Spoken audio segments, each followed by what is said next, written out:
నేను ఎప్పుడు చెప్తా ఉంటాను, అనాలిసిస్ అనేది కొన్నిసార్లు సక్సెస్ అవ్వచ్చు, ఫెయిల్ అవ్వచ్చు. అది నార్మల్ పర్సన్ చేసినా లేదా మార్కెట్ ఎక్స్‌పర్ట్ చేసినా కూడా. అయితే చాలా సార్లు ఇన్వెస్టర్స్ యొక్క అనాలిసిస్ ఫెయిల్ అవ్వడానికి ఛాన్సెస్ ఎక్కువగా ఉంటే, అనాలిసిస్ కన్సిడరేషన్ చేసి మార్కెట్‌లో ఇన్సైడర్ ఇన్ఫర్మేషన్ అండ్ ఇతర అవకాశాలని అర్థం చేసుకొని నేను చెప్పే అనాలిసిస్ ఎప్పుడు కూడా ఎక్కువగా సక్సెస్ అవుతా ఉంటది. నేను ఎందుకు ఇది చెప్తా ఉన్నానంటే, బుల్ మార్కెట్‌లో లేదా మార్కెట్ ర్యాలీ అవుతున్నప్పుడు అంటే రియల్ ఎస్టేట్ గానీ, స్టాక్ మార్కెట్ గానీ పాజిటివ్‌గా ఉంటాయి. ఆ సందర్భంలో మీరు ఇన్వెస్ట్‌మెంట్ చేస్తే మంచి రిటర్న్స్ ఆటోమేటిక్‌గానే వస్తాయి.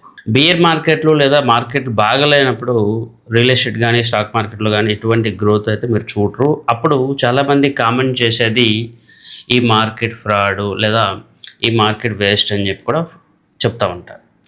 ఇప్పుడు ఇవన్నీ నేను ఎందుకు చెప్తా ఉన్నానంటే, ఈరోజు 2025 ఈ సందర్భంలో రియల్ ఎస్టేట్‌లో ఆ స్లో డౌన్ గానీ, అన్సర్టెనిటీ గానీ మనందరికీ తెలిసిందే.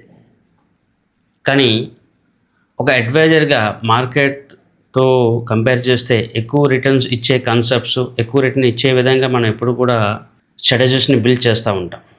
ఇప్పుడు సదాశివపేట సంబంధించి నేను ల్యాండ్ డీల్స్ అనేది 2022, 23 ఆ టైంలో రికమెండ్ చేయడం జరిగింది. ఇక్కడ అనూహ్యంగా 2025 మార్చ్ ఆ తర్వాత మనం ఏదైతే ఏరియాని రికమెండ్ చేశామో దానికి నియర్ బై ఏరియాలో తెలంగాణ ఇండస్ట్రియల్ ఇన్ఫ్రాస్ట్రక్చర్ కార్పొరేషన్ వాళ్ళు దాదాపు ఒక 40 ఎకరాల విస్తీర్ణంలో ఒక డెవలప్మెంట్ సెజ్‌ని ప్లాన్ చేస్తుండగా మనకి ఇన్ఫర్మేషన్ వస్తుంది. దీనికి సంబంధించి ఆఫీషియల్ అనౌన్స్‌మెంట్స్ ఇవన్నీ కూడా కొంత టైం తర్వాత మీకు రావచ్చేమో కానీ, ఇప్పుడైతే ఇన్వెస్టర్స్ ఎవరైతే ఇన్వెస్ట్‌మెంట్ చేశారో వాళ్ళ యొక్క పెట్టుబడుల మీద మినిమమ్ బెటర్ రిటర్న్స్ అయితే రావడానికి అవకాశం ఉంది. మనం మార్కెట్‌లో అనాలిసిస్ అనే పదం వాడేటప్పుడు మార్కెట్‌లో ఇతరులతో కంపేర్ చేస్తే మనం బెటర్ రిటర్న్స్ ఇవ్వాలి. అది ఇక్కడ నా ముఖ్య ఉద్దేశం. ఎంటైర్ హైదరాబాద్‌లో రియల్ ఎస్టేట్ స్లో డౌన్ ఉంది. దాన్ని కాదని మనం చెప్పలేము.